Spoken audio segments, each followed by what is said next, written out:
Bien-aimés dans le Seigneur, je vous dis encore bienvenue dans cette émission qui s'intitule « Je médite ». Une émission qui nous fera du bien, qui vous fera du bien parce qu'il s'agit de la parole de Dieu. Et cette parole de Dieu est une mine que nous creusons chaque jour pour découvrir les vérités, les révélations pour nous conduire dans cette vie. En tout cas, vous avez bien fait. Mais avant de commencer, est-ce que nous pouvons ensemble prier? Éternel notre Dieu, notre Père, nous avons choisi d'être encore à tes pieds pendant cette journée. Enseigne-nous, instruis-nous, illumine-nous, amène-nous vers un autre niveau dans notre vie, dans notre foi. Père éternel, assiste-nous et parle-nous au travers de ta parole. Fais du bien à quelqu'un qui nous suit en ce moment, au nom de Jésus.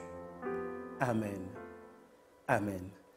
Bien-aimés, la méditation de ce jour porte sur un livre, le livre donc de Timothée, c'est 2 Timothée 2, du verset 11 au verset 18. Je reprends, 2 Timothée 2, du verset 11 au verset 18. Donc, cette parole est certaine. Je reviendrai sur ce qu'il veut dire par cette parole. Cette parole est certaine. Si nous sommes morts avec lui, nous vivrons aussi avec lui. Si nous persévérons, nous régnerons aussi avec lui. Si nous le renions, lui aussi nous reniera. Si nous sommes infidèles, lui reste fidèle, car il ne peut se renier lui-même. Verset 14. Rappelle ces vérités aux croyants en les suppliant devant le Seigneur de ne pas se livrer à des disputes de mots. Elles ne servent à rien, si ce n'est à la ruine de ceux qui écoutent. Efforce-toi de te présenter devant Dieu comme un homme qui a fait ses preuves. Un ouvrier qui n'a pas à rougir, mais qui expose avec droiture la parole de la vérité. Évite les bavardages profanes, car ceux qui s'y livrent avanceront toujours plus dans l'impiété. Verset 17, et leur parole propagera son infection comme la gangrène. C'est le cas d'Hyménée et de Philette. Verset 18, ils se sont détournés de la vérité en affirmant que la résurrection est déjà arrivée et ils ébranlent la foi de certains. Parole du Seigneur. Bien-aimés, il s'agit de quelle parole? Quand Paul est en train de parler, il a dit « c'est pourquoi je supporte tout ». C'est pourquoi je supporte tout. C'était le verset 10, donc ça ne fait pas partie donc, de la méditation d'aujourd'hui, mais ça nous permet de comprendre les lignes qui suivent. C'est pourquoi je supporte tout, à cause de ceux qui ont été choisis, afin qu'eux aussi obtiennent le salut qui est en Jésus-Christ avec la gloire éternelle.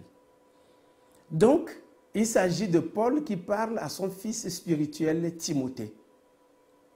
Timothée doit aller apporter l'évangile, la parole du salut. Mais son père spirituel est en train de lui dire quelque chose de très important, c'est qu'il faut ajouter du caractère à ce que nous faisons. Et si nous voudrons ressortir les caractères dont Paul a parlé, il a parlé de la droiture, il a parlé de la fidélité, il a parlé aussi des disputes qu'on doit éviter. Cela signifie quoi? Avoir la foi, c'est bien, mais à la foi, il faut ajouter du caractère. Parce que notre caractère, ça peut éloigner les gens de l'évangile. Il y a ce qu'on appelle l'évangélisation par le comportement. Et c'est exactement ce qui est en train d'être dit à Timothée. Timothée doit savoir que la foi est une chose, la prédication de la parole est une chose. Mais il faut ajouter du caractère. Et il dit que nous devrons normalement mourir. Mourir à quoi? Ça veut dire que nous devons être insensibles. Insensibles à toutes les provocations. C'est comme un prédicateur qui dit, nous devons être comme un cadavre. Toutes les paroles qui doivent te blesser, C'est comme les mots des injures qu'on jette, par exemple, sur un cadavre qui ne bouge pas. C'est en ce moment que les gens vont admirer ton comportement, ton caractère. Et ça peut encore évangéliser mieux. Alléluia. Alléluia. C'est un travail que nous avons à faire, nous prédicateurs de la parole. Parce que là où quelqu'un rougit, si toi tu rougis, on ne fera pas le même commentaire. Un fidèle peut rougir de la même manière, mais si toi tu rougis, ça peut aller sur les réseaux sociaux. Donc le travail que nous avons à faire, c'est notre caractère. Il a parlé de la fidélité. La fidélité est très importante dans l'œuvre. Nous allons prier tout à l'heure pour tous ces points. Oui, on peut être bien, on peut avoir des grâces, on peut avoir des dons. Mais si on est infidèle, ça rend la tâche difficile, très difficile. Pourquoi? Parce que quelqu'un qui a des grâces, quelqu'un qui a des dons, quelqu'un qui est pasteur d'une église, par exemple, ne peut pas se permettre de donner les mêmes arguments que les autres donnent. Je ne peux pas venir parce que j'ai des invités à la maison. Ça, je crois que nous ne comprenons pas assez l'évangile. Vous avez des invités à la maison et ça vous empêche de venir. Ça vous empêche d'être fidèle. Et je crois que quelquefois nous banalisons l'œuvre de la croix. Et nous ne savons pas trop ce qui a été accompli. Des invités à la maison. Bon, et nous sommes encore pendant les vacances. Il y en a qui disent, je m'en vais ici pour aller chercher quelqu'un, pour aller déposer quelqu'un.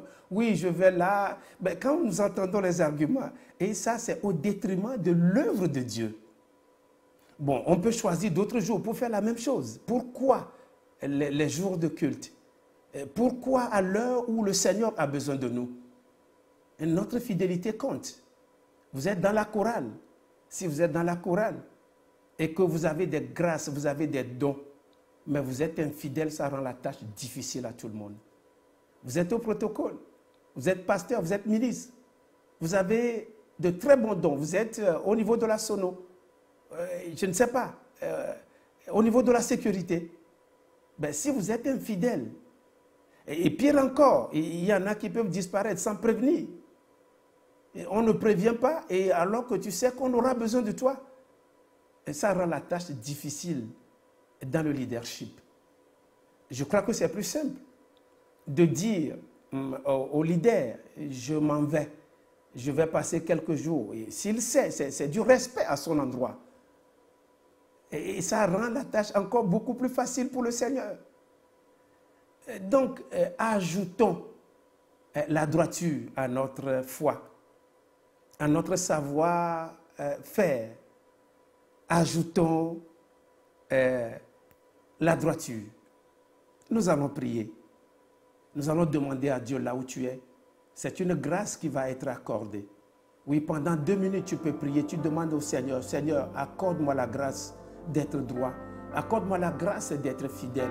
Accorde-moi la grâce, Seigneur, oui, de mourir aux injures, d'être insensible à toutes les provocations. Oh, Père, je ne veux pas réagir à cause de ton nom, à cause du salut des autres. Comme Paul l'a recommandé à Timothée, Seigneur, tu es capable de le faire pour nous.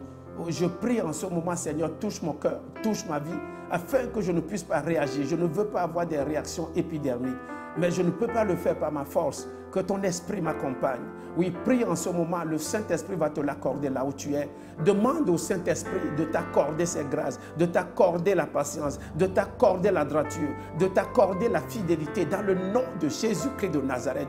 Père, nous voudrons te plaire par notre caractère. Nous voudrons te plaire par notre savoir-faire. Nous voudrons te plaire, Éternel, dans notre service. Père, nous prions, accorde-nous encore la faveur. Accorde-nous la grâce, Éternel, notre Dieu. Que nous soyons exemplaires, Yahweh, que nous soyons exemplaires dans le nom de Jésus-Christ de Nazareth. Éternel notre Dieu, je prie que cela vienne et que je puisse marcher dans tes pas, que je puisse marcher dans tes conseils, que je puisse marcher dans tes instructions dans le nom de Jésus-Christ de Nazareth. Éternel notre Dieu, merci encore pour ce que tu as fait. Merci encore, Éternel notre Dieu, pour celui qui nous suit. Nous te disons encore merci. Merci. Alléluia. Alléluia. Bien-aimés, le temps passe malheureusement si vite, mais je vous invite à nous suivre aussi sur Maranatha Télévision. C'est sur le boîtier Orao Télécom, canal 142, ou bien sur les réseaux sociaux, YouTube. Vous suivrez Maranatha Télévision, Radio Maranatha aussi sur www.maranathatv.fr. Et bien sur Facebook et sur Instagram, nous y sommes. Vous pouvez nous suivre partout où vous allez. Que la parole de Dieu vous accompagne et ça nous fera du bien. Nous avions écouté ces paroles. Ma prière, c'est que nous puissions marcher à la lumière de ce que nous avions médité aujourd'hui. En tout cas, je vous souhaite une très très bonne semaine. Soyez bénis. Amen.